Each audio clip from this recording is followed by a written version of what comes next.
The weight of the crown. For centuries, the kingdom of Wallenreich had been ruled by a monarchy.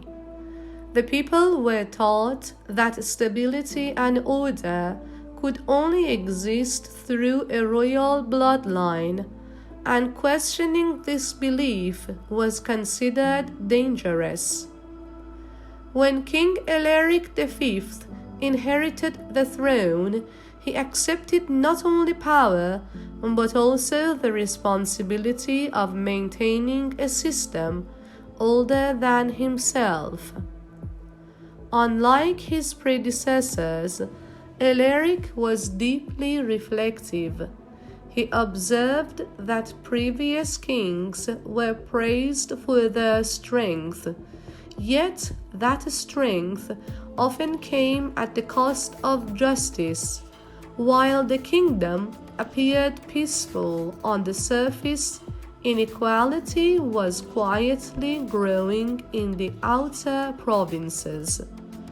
Alaric began to question whether tradition alone was enough to justify authority.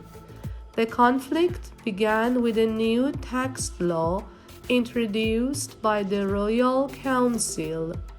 The law was designed to increase revenue by placing heavier financial pressure on rural regions.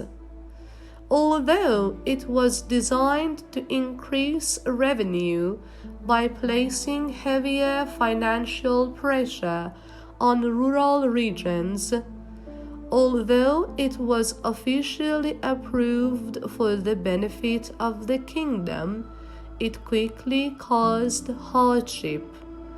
Farms failed, families lost their homes, and public anger increased.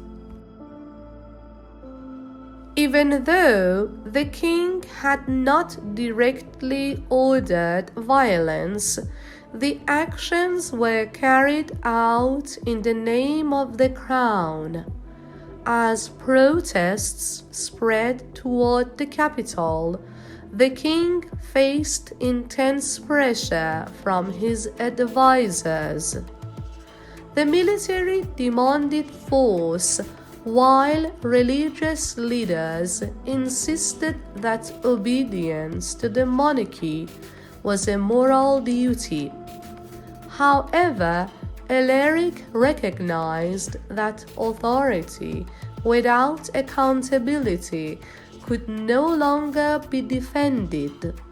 Instead of using violence, the king chose a different approach. He stepped down from the throne and addressed the people directly. He stated that a government which survives by harming its citizens cannot be considered legitimate. By renouncing his crown, he allowed the people to decide their own future. In the years that followed, historians debated whether King Alaric was a visionary or a failure. However, his decision left a lasting lesson. True leadership is not defined by the ability to hold power, but by the courage to let it go when it no longer serves the public good.